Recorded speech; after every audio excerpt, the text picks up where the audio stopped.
네, 저희가 오늘부터는 어떻게 할 거냐면 열왕기상이랑 역대하랑 왔다 갔다 하면서 할 거예요. 네. 예. 제가 그렇다고 해서 뭐 역대상, 역대하를 따로 할 수가 없어요. 왜냐하면 이야기가 거진 겹치고 그리고 제가 설명할 때 또 어차피 건드려야 될 부분들이 너무 많기 때문에 이해를 해주시고요. 네. 예.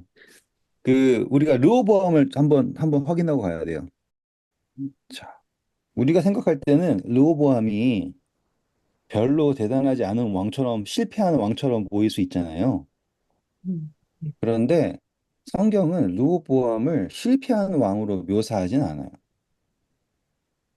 그러니까는 우리가 이제 실패했다라는 걸 비교할 때 항상 할아버지는 다윗, 아버지는 솔로몬. 그러니까 르호보암이 그래 보이는 거지. 실제적으로 르호보암은 그렇게 우리가 우습게 볼 사람은 아니에요. 음, 그래도 절반 이상은 가는 사람이란 말이죠. 음, 음, 이제 그거를 제가 짧게 설명해 드리고 넘어가려고 그래요. 자, 르호보암의 이야기를 볼 때 우리는 아, 그 젊은 사람 말 듣고서는 에휴, 이렇게 생각하잖아요. 근데 역대하 11장 가보실래요? 보시면 5절부터 보시면요. 이 성읍들을 건축하기 시작합니다. 르호보암이. 그 솔로몬 때에는 다윗 때에는 군사력 때문에 음, 솔로몬 때는 지혜 때문에 근데 르호보암은 정말로 실질적인 일들을 해요. 그래서 이제 성을 이제 방비하기 위해서 성읍들을 막 건축합니다. 거기서 이름들이 쭉 있어요. 음, 그래가지고 이 성읍들은 자기를 이제 지키기 위한 요새 같은 거예요. 그래가지고 거기에 저장고도 만들고 모든 것들을 만들어요. 이게 왜 그러냐면 원래는 이렇게 나라가 나뉘기 전에 북방 이스라엘 있잖아요. 그때는 어떻게 했냐면 이 이스라엘 그 지파마다 매달씩 순서를 정해가지고 예루살렘으로 공물을 가져왔어요. 근데 지금 반역이 일어났죠? 그러면 모든 그 생업이 다 여기 유다와 베냐민에서 모든 게 다 끝나야 돼요. 음, 그러니까 왕국이 유지될 수 있는 그전에는 수도 예루살렘에 성읍을 지어야 될 이유가 없어요. 성을. 왜냐하면 최강대국이었으니까. 그리고 지킨다 그러면 이쪽 변두리에 있는 사람들이 이제 지키려고 했겠지만 예루살렘에는 그런 게 필요 없었단 말이죠. 그래서 르호보암은 이 남방 유다가 나라로서 구실할 수 있게 터를 잡은 사람이에요. 음. 그리고 이 사람이 이제 지혜로웠던 것이 뭐라고 나오냐면 12절 읽어볼까요? 11절, 모든 12절. 르호보암이 그 방비하는 성읍들을 더욱 견고하게 하고 지휘관들을 그 가운데 두고 양식과 기름과 포도주를 저축하고 모든 성읍의 방패와 창을 두어 매우 강하게 하니라. 유다와 베냐민이 르호보암에게 속하였더라. 네, 표현 자체가 르호보암은 이 유다가 국가로서 역할을 할 수 있게 그리고 성이 있으면 그 성읍이 둘러싸여지면 양식이 있어야 버티잖아요.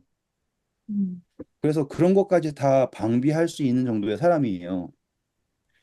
그리고 이제 그렇게 되었을 때 13절부터 나온 이야기가 이스라엘에 있던 레위 사람들이 다 내려오죠. 음, 레위인들이 다 유다로 내려옵니다. 그래서 그 레위인들이 이제 여로보암한테 아주 그냥 짜증이 났잖아요. 왜냐하면은 음, 수점소랑 송아지를 하나님이라 부르고 뭐 그러니까. 그래서 17절 보면은 3년 동안 르호보암과 사람들이 다 다윗과 솔로몬의 길을 따라서 하나님을 쫓았다라고 하는 이야기가 나와요. 음, 그런데 이제 우리가 생각해야 될 게 르호보암이 왜 무시당했나라는 거 생각해 봐야 돼요. 르호보암은 다시 열왕기 상으로 가실게요. 열왕기상 14장 21절. 솔로몬의 아들 르호보암은 유다 왕이 되었으니 르호보암이 왕위에 오를 때 나이가 41세라. 여호와께서 자기 이름을 두시려고 이스라엘 모든 지파 가운데서 택하신 성읍 예루살렘에서 17년 동안 다스리니라. 그의 어머니 이름은 나아마여 암몬 사람이더라. 네, 참 감사합니다. 지금 몇 세 때 왕이 됐다 그래요? 41년. 41세 됐다 그러죠? 41세. 솔로몬이 다스린 기간이 몇 년? 40년. 그러면은 솔로몬이 왕이 되자마자 음, 암몬 여자랑 결혼했어요. 음, 그러면은 답이 나와요? 음. 제가 솔로몬의 결혼은 다 정치적인 결혼이었다라고 얘기했잖아요. 네.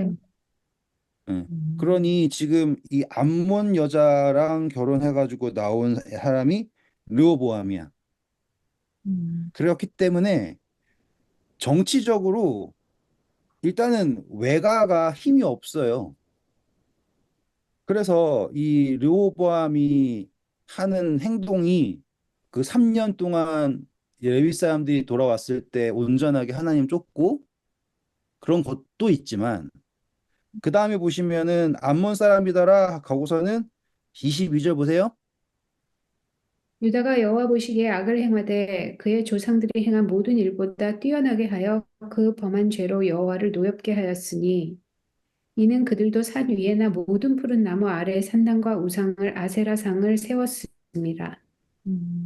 그 땅에 또 남색하는 자가 있었고 여호와께서 이스라엘 자손 앞에서 쫓아내신 국민의 모든 가증한 일을 무리가 본받아 행하였더라. 네, 이렇게 되는 거예요.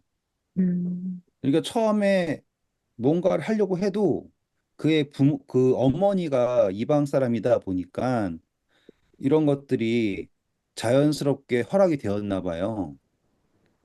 그러니 르호보암은 모르겠어요. 솔로몬이 일부러 이스라엘 지파 중에 아내가 있고 그 아내에서 나온 아들을 왕으로 삼지 않았는지 그 이유는 잘 모르겠지만 이게 분열의 근거도 되고 이스라엘의 타락의 근거도 되는 거예요.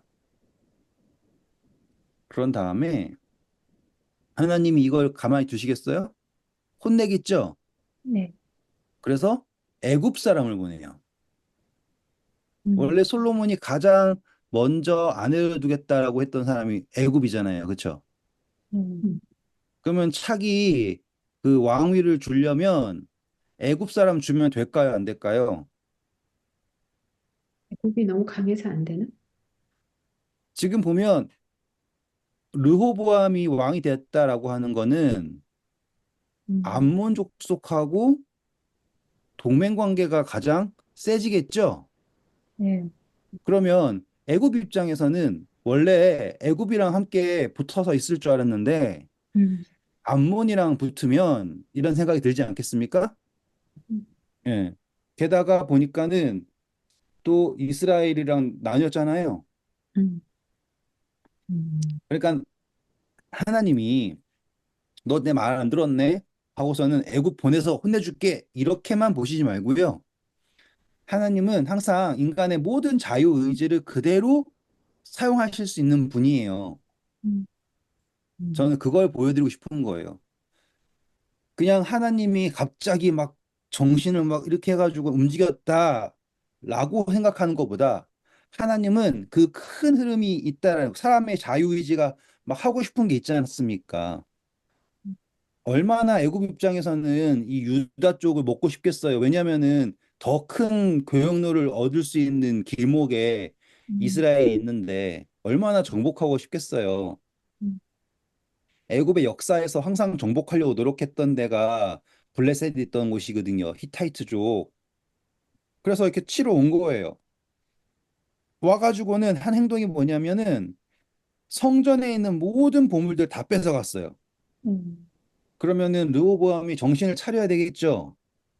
근데 정신을 잘 못 차려요. 그래서 금방패 대신 요거 이제 상징이 나올 거예요. 금방패 대신 놋으로 방패를 만들어요. 음, 그러면은 우리는 이걸 어떻게 이해해야 되냐면 금이라고 하는 거는 성소에서 뭘 얘기했어요? 신, 하늘이라고 했잖아요. 음, 놋이라고 하는 거는 땅, 땅이라고 했잖아요. 음, 상징으로 한다 그러면은 지금 르호보암 때에 있는 모든 것이 솔로몬 때 하늘의 것처럼이었는데 지금은 놋으로 떨어졌다. 이렇게 내려간 모습을 볼 수가 있는 거예요. 음, 그것마저도 귀해서 예전에는 막 그냥 썼는데 이제는 막 갖다 놓고 다시 갖다 놓고 이렇게 할 수밖에 없는 거예요. 자, 그렇다고 해서 르호보암이 완전 바보인가? 아니라고 제가 말씀드렸죠.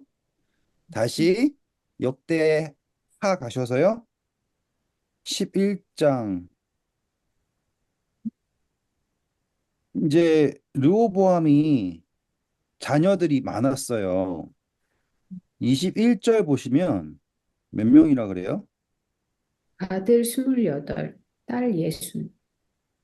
참 열심히 낳았죠, 그렇죠? 근데 보니까는 압살롬의 딸을 마아가를 사랑했다 그러네요. 연결 정도 참 재밌죠, 그렇죠? 음, 자, 그래가지고 이제 아들한테 이제 물려줘야 되잖아요. 그런데 그냥 딱 하지 않고 아마도 솔로몬이 했을 법한 지혜로운 행동을 하는 거가 나와요. 읽어볼까요? 르호보암은 마가의 아들 아비야를 후계자로 세웠으니 이는 그의 형제들 가운데 지도자로 삼아 왕으로 세우고자 함이었더라. 르호보암이 지혜롭게 행하여 그의 모든 아들을 유다와 베냐민의 온 땅 모든 견고한 성읍에 흩어 살게 하고 양식을 후히 주고 아내를 많이 구하여 주었더라. 이제 보이시죠? 음, 그러니까 솔로몬이 처첩이 그렇게 많고 자녀도 그렇게 많은데 어떻게 르호보암이 왕이 되었는가라고 했을 때 솔로몬이 르호보암을 세운 거고 르호보암 역시 어쩌면 아버지가 했었을 법한 그러한 방법으로 후계자 다툼이 없이 아비야가 왕이 될 수 있게 했다라고 하는 거를 여기서 볼 수 있는 거예요. 음, 무슨 역사 드라마 보는 것 같죠? 네. 음, 그냥 막 누구 낳고 그렇게 했던 거 아니라 거기 음, 어떤 흐름이 있었다. 음, 그런데 여기서 보시면 각 성읍마다 왕자들이 있네요, 이제 그러면. 음. 그러면은 그냥 성읍마다 대장은 누군 거예요, 그러면? 왕자. 네, 왕자들이 대장인 거예요. 음, 그리고 다 떨어져 있겠어요.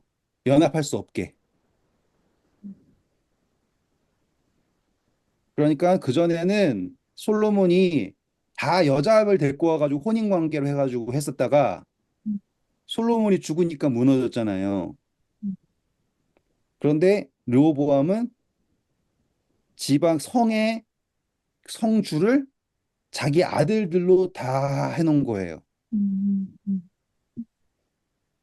그러니까 정치적으로 상당히 계획이 있었던 거죠. 그리고 이때 이 사람들이 하나가 될 수 있었던 것이 일단 애굽이 쳐들어와 가지고는 난리가 난 것도 있지만 하나님이 이 이스라엘과의 대립이 있지 않습니까? 음, 그러니까 공공의 적이 있어요, 지금. 음, 북방 이스라엘이라고 하는. 음, 그러니까는 르호보암이 각 성의 아들들을 세우고 아비야가 왕이 되고 뭐 이러한 과정에서 정치적으로 안정기를 얻게 되는 거예요. 거기다 더해서 역대하 12장이에요. 자, 이제 경고해지면 어떻게 될까요? 12장 1절 보세요. 르호보암의 나라가 견고하고 세력이 강해짐에 그가 여호와의 율법을 버리니 온 이스라엘이 본받은지라. 이해되시겠죠? 잘하고 났을 때 그가 교만해지고 그러니까 지혜롭게 한 거예요. 교만해지니까 애굽이 쳐들어오는 거잖아요. 그렇죠? 음. 그때 4절 보세요. 시삭이 유다의 견고한 성읍들을 빼앗고 예루살렘에 이르니 자, 이거 보시면 르호보암이 공들여 가지고 성읍 쌓았고 거기다가 왕자도 놓고 이제 이 성들이 지켜지면 된다라고 생각하고 있었는데 애굽의 장군인지 시삭이 이걸 다 빼앗고서 예루살렘까지 오니까 음, 어쩔 것 같아요? 무서워요. 이제 자기의 소망이 없다는 게 느껴지지 않겠습니까? 그쵸? 네. 그때 이제 선지자가 스미야가 와가지고는 자 너를 버렸다라고 얘기하니까 하나님이 버렸다라 얘기했을 때 아예 어쩔 수 없네. 그럼 우린 다른 신 찾아볼게가 아니라 그 다음 절 6절. 이에 이스라엘 방백들과 왕이 스스로 겸비하여 이르되 여호와는 의로우시다 하매 여호와께서 그들이 스스로 겸비함을 보신지라 여호와의 말씀이 스미야에게 임하여 이르시되 그들이 스스로 겸비하였으니 내가 멸하지 아니하고 저희를 조금 구원하여 나의 노를 시삭의 손을 통하여 예루살렘에 쏟지 아니하리라. 네, 이렇게 해서 원래 멸망할 뻔했었는데 그들이 겸비하게 되었을 때 하나님이 마치 부모님이 너 때린다, 혼낸다 이렇게 하다가 안 하고 이런 마음처럼 음. 다시 돌봐주신 거예요. 그래서 12절. 르호보암이 스스로 겸비하였고 유다에 선한 일도 있으므로 여호와께서 노를 돌이키사 다 멸하지 아니하셨더라. 네, 이래서 멸망당하지 않게 된 거예요. 그리고 그는 41세의 왕이 돼가지고 17년 동안 다스리고 죽습니다. 이게 르호보암 이야기의 끝이에요. 음. 그리고서는 그의 아들이 왕이 되었겠죠. 그쵸? 음. 근데 그때 아직 누가 살고 있었냐면 여로보암이 살고 있어요. 그때요. 음. 이때는 여로보암이 르호보암이랑 같이 왕 됐잖아요. 그쵸? 네. 그래서 르호보암은 17년째 죽고 이제 18년째 되었을 때 아비암이 이제 왕이 되는 거예요. 유다 왕이. 근데 그때 어떤 일이 있는지냐면 열왕기상 14장입니다. 1절부터 볼까요? 그때 여로보암의 아들 아비야가 병든지라 여로보암이 자기 아내에게 이르러 청하건대 일어나 변장하여 사람들이 그대가 여로보암의 아내임을 알지 못하게 하고 실로로 가라. 거기 선지자 아히야가 있나니 그는 이전에 내가 이 백성의 왕이 될 것을 내게 말한 사람이니라. 그대의 손에 떡 10개와 과자 꿀 한 병을 가지고 그에게로 가라. 네, 자 보시면 그가 여로보암이 베델 제단에 이 일이 있고 그리고 거기서 많은 변화를 겪었죠. 그런데 하나님이 여로보암을 저주하시고 그에게 있어서 어쩌면 가장 소중한 아들이었을 거예요. 그 아들 이름이 아비야예요. 음, 그래서 아비야가 그래. 죽게 되니까 생각해 보세요. 여로보암 입장에서 거기에 있는 제사장들은 다 신뢰할 만한 제사장이 하나도 없죠. 음, 여로보암은 참 특이한 케이스인 게 이방신을 믿지 않아요. 하나님 믿어요. 왜냐하면 하나님으로부터 기름 부음까지 받았고요. 음, 그래서 이 제사장을 마음대로 막 세웠지만 여로보암은 결코 이 제사장들을 신뢰할 수가 없어요. 그리고 거기서 나타나는 선지자들도 여로보암 입장에서는 다 사자예요. 그러니 여로보암은 이 아들이 죽게 될 때 아내한테 자기를 기름 부은 진짜 선지자한테 가봐라 라고 한 거예요. 근데 보낼 거면은 좀 그럴싸하게 보내든지 예? 떡 10개랑 과자랑 꿀 이거 주면 애한테 갖다 는 것도 아니고 뭔지도 모를 그러한 예물을 가지고 갑니다. 당시에 이제 그런 게 예물이었나 봐요. 그런데 여기서 이제 우리가 흥미롭게 볼 거는 선지자가 이 여자가 들어오기도 전에 누군지를 알죠. 변장을 하고 왔는데 그러면서 여로보암한테 하는 저주의 내용이 뭐냐면 음. 너가 있는 아들이 죽을 거다예요. 자, 아들이 죽는다. 여로보암 입장에서는 아들이 죽는다라는 건 어떠한 의미일까요?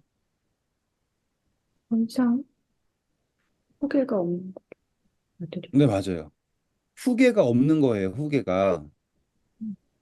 그 후계가 없다라고 할 때, 자, 우리 베델에서 저주하는 이야기 13장 2절. 하나님의 사람이 제단을 향하여 여호와의 말씀으로 외쳐 이르되 제단아 제단아 여호와께서 이같이 말씀하시기를 다윗의 집에 요시아라 이름하는 아들을 낳으리니 그가 내 위에 분향하는 산당 제사장을 내 위에서 제물로 바칠 것이요 또 사람의 뼈를 내 위에서 사르리라 하셨느니라 하고. 네, 여기 보면은 아들을 네. 낳는데 요시하다. 음. 그러니까는 지금 유다의 계보에는 다윗의 집에는 요시아라고 하는 왕이 있을 거다라고 하는 예언이 주어진 거예요. 반면 지금 여로보암에는 내 아들이 왕이 되는지라고 하는 게 질문인 거예요. 이해되셨죠? 그랬을 때 오히려 하나님이 여로보암에게 저주를 하시는데 이거 시간 없어서 안 읽어요. 네. 하나님이 너에게 베푸신 은혜가 있음에도 불구하고 다윗의 말씀 쫓지 않고 다 버렸지 않니? 음. 그렇기 때문에 내가 너네 집안의 전체를 음. 재앙으로 할 건데 11절, 10절부터 읽을게요. 그러므로 내가 여로보암의 집에 재앙을 내려 여로보암에게 속한 사내는 이스라엘 가운데 매인자나 노인자나 다 끊어버리되 거름더미를 쓸어버린 같이 여로보암의 집을 말갛게 쓸어버릴지라. 여로보암이 속한 자가 성읍에서 죽은 개가 먹고 들에서 죽은즉 공중의 새가 먹으리니 이는 여호와께서 말씀하셨음이니라 하셨나니. 네, 감사합니다. 여기 보시면 개 나오고요. 음. 죽은 자들한테 새 나오고요. 그리고 완전히 쓸어버린다라는 표현이 나와요. 음. 이러한 표현들 계시록에서 보신 적 있죠? 새들의 잔치, 네. 그쵸? 음. 시체 뭐 먹어 죽은 자들, 그리고 바벨론이 완전히 없어진다라는 표현들. 음. 네. 그럼 여로보암의 집의 몰락은 이제부터 중요합니다. 여로보암 집의 몰락은 어떠한 표상을 가지고 있는 거예요. 음. 이해되셨죠? 표상을 가지고 있는데 하나님이 그에게 주실 수 있는 모든 것을 다 주십니다. 첫 번째. 심지어 아들도 줬어요. 그런데 그 아들이 대를 이을 수 있는가라고 했을 때 그럴 수 없다라고 하는 걸 말하고 있는 거예요. 음. 이해하셨죠? 네. 그러면서 지금 죽는 저 아들이 누구냐면은 너의 집안 중에서 유일하게 묘실에 안착될 수 있는 유일한 아들이 바로 저 아들일 것이다 라고 얘기하는 거예요. 그리고 하는 이야기가 너가 지금 변장을 했다라고 하잖아요. 그 북쪽에서는 왕비처럼 막 이러고 있다가 음. 정작 자기 필요할 때는 병장해가지고 오고 하는 가리려고 하는 그 속내가 참 부끄럽지만 그쵸?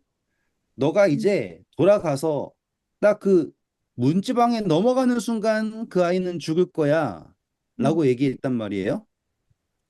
음. 그러면 제가 예전에 말씀드린 적 있죠. 만약에 집사님이 집에 들어가기만 하면은 브루스가 아프다라고 하면 집에 들어갈 거예요? 안 들어가요, 그럼. 안 들어가겠죠, 그쵸? 저 그 생각했어요. 왜 들어갔지? 그러니까. 응. 근데 이 여자는 어떻게 합니까? 안 믿어요, 그것마저도. 아, 표절은. 음. 뭐 방법을 구하지도 않고 회개를 하지도 않고 음. 보시나요? 음. 아, 저주했으니까 기분 나빠 이러고 가는 느낌이에요. 음. 분명히 조건이 돌아가면이잖아요. 그러면 안 돌아가면 되는 거 아닙니까? 그러니까 해결 볼 때까지 그쵸? 내버려. 음. 자, 음. 그래서 이제 표상으로 넘어갈게요, 이제. 우리는 이제 여로보암의 이야기를 정리를 하면서 그 다음에 나온 왕들을 그냥 쭉 넘어갈 거예요. 언제까지 넘어갈 거냐면 아합 나올 때까지 그냥 쭉 넘어갈 거예요. 왜냐하면 아합이 주인공이라고 했잖아요, 제가. 음, 그래서 여로보암이라고 하는 왕이 표상하는 거가 있고, 그리고 그 다음에 나온 사람들은 다 어떻게 하냐면, 일단은 확인만 하고 갈게요. 음. 여러 15장 오셔서 30절 보세요. 이는 여로보암이 범죄하고 또 이스라엘에게 범하게 한 죄로 말미암음이며 또 그가 그렇죠. 자, 이스라엘 멈춰 주시고요. 34절. 바하사가 여호와 보시기에 악을 행하되 여로보암의 길로 행하며 그렇죠. 넘어갈게요. 19절. 이는 그가 여호와 보시기에 악을 행하여 범죄하였기 때문이라 그가 여로보암의 길로 행하며 음, 그렇죠. 음, 그리고 아무튼 이런 식으로 음, 모든 왕들이 다 악하다라는 걸 강조할 때 여로보암의 길로 행했다라고 얘기를 해요. 여로보암의 길. 선한 왕은 다윗의 길이라 그러고 악한 왕은 여로보암의 길이라고 했죠. 음, 이제 다 왔어요. 딱 10분만 하면 되겠네요. 자, 그러면 여기에는 여로보암의 길이 있고 여기서는 다윗의 길이 있습니다. 그러면 이 두 나라가 말하고자 하는 게 있네요. 남방 유다가 항상 선해요? 아니요. 아니죠. 음, 선한 건 없어요. 음, 근데 대신 남방 유다에게는 따라갈 수 있는 길이라는 게 있어요. 음, 그런데 북방 이스라엘에는 따라갈 수 있는 길이라고는 여로보암의 길 말고는 없어요. 음, 표상이에요, 이제. 그러면 다시 이걸 또 나눠가지고 이렇게 나눠가지고 또 여기도 왕이 있고 여기도 왕이 있네요. 음, 똑같은 이야기지만 둘 다 선하지 않고요. 둘 다 엉망일 수 있어요. 다 인간이니까. 그런데 이 여기에 세워진 왕은 백성들이 중요한 거예요. 세움 받았을 때. 여기에는 하나님이에요. 음, 이해되셨죠? 그래서 하나님께서는 여기 북방 이스라엘한테도 따르면 된다. 다윗처럼 율법을 순종하고 나를 믿으면 된다라고 얘기했고 여기에도 똑같은 얘기를 했어요. 그런데 이상하게 이 북방 이스라엘은 계속해서 반역하고 죽이고 반역하고 죽이고가 반복이 돼요. 음, 왜냐? 왕에 대한 존경 자체가 없어요. 음, 음, 왜? 내가 세웠으니까. 음, 처음부터 갈 때도 이 왕은 우리가 세워야 되는 왕이다예요. 마치 싸울 때 백성들이 우리를 위하여 우리를 위해 대신하여 싸울 그쵸? 이방 나라와 같은 왕을 우리를 위해 서어라라고 얘기하는 거랑 똑같다 이 말이에요. 이해되셨죠? 자, 이제 여기다가 우리는 이제 사단을 넣을 거예요. 사단. 사단은 내가 지극히 높은 자와 비기겠다라고 한 생각을 전파하는 사람이죠. 음, 그리고 예수님과 그 대면했을 때 이 모든 것이 내 것이다라고 얘기하고 음, 그리고 예수님도 사단에 대해서 이 세상의 임금이다라고 했죠. 맞습니까? 네. 그러면 우리는 이 북방 이스라엘을 통하여서 볼 수 있는 게 있겠구나라는 거를 알게 되는 거예요. 음, 왜 하나님께서 남방 유다, 북방 이스라엘이라고 하는 두 왕조를 원래 계속 싸워가지고 왜냐면은 이 사람들은 무조건 싸워야 돼요. 그래서 무조건 서로가 서로를 잡아서 먹어야지 이 정체성이 생긴단 말이에요. 마치 지금 이슬람들이 둘이서 싸우고 있는 것 마냥 그렇죠. 남방 유다, 북방 이스라엘은 무조건 싸워서 어느 한쪽이 이겨야지 정체성이 생긴단 말이죠. 그런데 하나님 싸우지 말라 그랬죠. 이것은 하나님부터 왔기 때문에 싸우면 안 된다라고 딱 잘랐단 말이죠. 그렇죠? 음, 그리고 이 이후로 단 한 번이라도 통일됩니까? 아니, 오, 신기하죠. 음, 단 한 번도 통일 안 돼요. 음, 오, 이스라엘이 멸망해버리게 되죠. 그렇죠? 음, 우리 금신상 같은 거 공부할 때 금이랑 은이랑 붙을 수 없는 것 마냥 음, 지금 그 느낌 아시겠어요? 지금 이 왕조 이야기가 요 이야기, 요 위에 이야기가 하는 게 따로 있고 여기 밑에 이야기가 하는 게 따로 있구나라는 걸 볼 수 있어요. 잘했다, 잘못했다라는 걸 보는 게 아니라 지금 음, 하나님의 약속이 있는 왕조는 어떻게 흘러갈 것인가? 하나님의 약속을 버리고 인간이 세운 왕들이 있는 왕조는 어떻게 흘러갈 것인가? 라고 하는 두 가지 이야기가 짠 하고 이제 시작이 된다 이 말이에요. 음, 재밌죠? 네. 그래서 음, 남방 유다의 이야기에서는 므낫세도 나오고 엉망진창이들이 나와요. 그렇죠? 음, 그런데 언젠지 모르지만 항상 하나님의 이름을 부른다라는 이야기가 나와요. 음, 그러면 귀신같이 해결돼요. 음, 좋은 표현이 아니네요. 음, 귀신이라는 표현이 됐으니까. 음, 어떻게 같이. 해결해야 될까요? 정말로 놀랍게 해결이 돼요. 그게 남방 유다의 왕조의 이야기예요. 선하다, 악하다 이야기 말고. 북방 이스라엘 가보세요. 하나님의 이름을 불러서 막 이러는 이야기 어려워요. 음, 그렇다고 해서 하나님이 선지자를 안 보내요? 보내시죠. 열왕기상에서 가장 그 성경상에서 가장 스펙타클한 선지자를 보낸 게 엘리야잖아요. 그렇죠? 그래서 지금부터 나와 있는 뭐 오물이든지 시물이든지 뭐 계속 뭐 이런 이름들 있잖아요. 어떻게 기억해야 될지도 모르는 사람들. 어떤 애들은 며칠 만에 왕 없어지고 반역해가지고 왕 되고 뭐 해서 왕 되고 이런 식이에요. 음, 여로보암 빼고요. 그리고 바사 빼고요. 음, 보면은 아사라고 하는 왕 하나 한 명이 통치할 때 이스라엘은 왕이 계속 바뀌어요. 그러면 이제 아까 말했던 것처럼 여로보암이라고 하는 사람은 르호보암보다 오래 통치합니다. 그가 잘해서 오래 통치한 걸까요? 아니면 하나님이 그를 사랑하셔서 그로 깨닫게 하시기 위해서 오래 통치하게 하신 걸까요? 라고 이야기하면 음, 이해가 되시겠죠?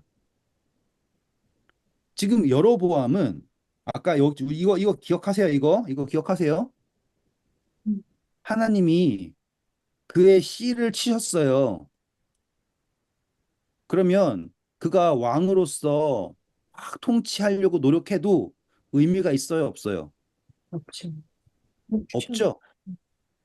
그런데도 아사 때까지 계속 싸워요. 음, 왜 싸우겠어요? 자기를 높여야 되니까, 자기를 증명해야 되니까. 사단은 씨 없는 싸움을 싸우고 있는 거예요. 그리고서는 여로보암이 겨우 해가지고는 아들을 왕으로 세웁니다. 이게 이름이 뭐야?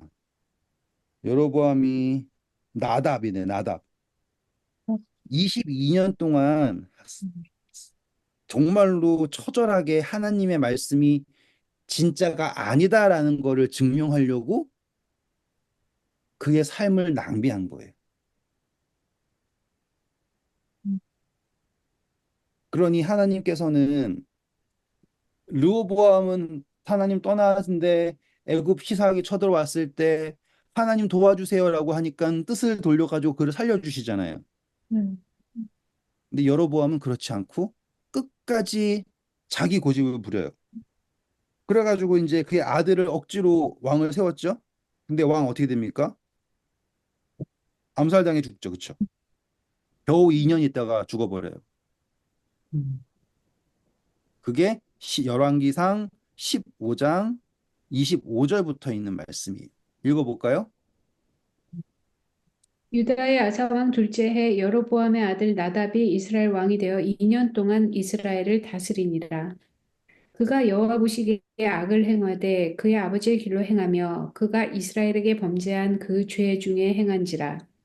이에 이사갈 족속 아히야의 아들 비아사가 그를 모반하여 블레셋 사람에게 속한 깁도온에서 그를 죽였으니 이는 나답과 온 이스라엘이 깁도온을 애워싸고 있었음이더라. 네, 이런 식으로 해가지고는 다 여로보암의 길을 따르는 모든 왕들은 어떠한 형태로 왕이 되어도, 그러니까 왕이 계속 바뀌죠? 음, 계속 죽이는 거예요. 하나님이 여로보암까지는 자연사할 수 있게 기다려 주셨어요. 음. 그런데 여로보암이 죽고 그에게 생명이 있어도 반역해서 죽여버리죠. 생명 음. 없다 예언하셨으니까. 음. 그리고서는 또 반역해서 죽고 또 반역해서 죽고. 자, 그러면 사단이 이야기하는 우리에게 필요한 왕은 예수님이 아니라 피조물이 원하는 왕이 왕이어야 된다라고 하는 논리가 이스라엘 북방 이스라엘의 역사를 통하여서 증명이 되는구나라는 거를 여러분들이 볼 수 있게 되는 거예요. 이해하셨죠? 네. 그러면 또 이제 북방 이스라엘의 역사를 밑에서 보고 있는 사람들이 바로 남방 유다죠. 그러면 반면 교사라 그래가지고 잘못하고 있는 걸 보면은 그렇게 하지면 안 되겠구나라고 하고선 배워야 될 거 아닙니까? 음. 맞아요? 네. 그런데 이게 갑자기 혼인을 해버려. 평화를 하겠다고 음. 혼인을 해버려요. 음. 그 아사왕 멋있게 잘하고, 이게 다음 주에 공부하겠지만 아사왕 멋지게 하고 막 잘했어요. 그런데 갑자기 혼인을 하면서 이게 이상한 게 들어와 버려요. 음. 아달랴 이런 애들 있잖아요. 이세벨의 그런 정신들이 음. 들어와 가지고는 그때부터 걷잡을 수 없는 악한 왕들이 등장하기 시작해요. 그렇지만 하나님께서는 이 사람들이 하나님의 이름을 부르면 언제고 나타나셔서 보존해 주신다. 그 이야기를 우리가 다음 시간에 공부하게 될 거예요. 여로보암 이야기가 이제 어떠한 의미를 갖는지 아시겠죠? 이제 여로보암에다가 사단을 넣어 보세요. 그러면 이야기가 꼭 맞아 떨어져 가요. 음. 스스로 높이고 스스로 왕이고 스스로 제사장이고 스스로 자기가 마음대로 하고 사람들의 말을 쫓아가지고 왕이 되려고 하고. 그쵸? 하나님의 말씀이 어떠하다라는 거를 분명하게 알매도 불구하고 음. 안 하는 거잖아요. 사단 역시 하나님께서 말씀하신 것이 어떠하다는 것을 분명히 알지만 끝까지 싸우죠. 사단도 음, 자기의 때가 이미 다가오고 있다는 거 알고 있지만 끝까지 싸우죠. 음. 그래서 여로보암과 르호보암 사이에 전쟁이 끊이지 않고, 아마샤 전쟁이 끊이지 않고, 우스 아사 전쟁이 끊이지 않고, 그게 알면서도 반역하고자 하는 이 사단의 정신이 북방 이스라엘을 통해서 보인다라는 것을 여러분들이 알게 되는 거예요.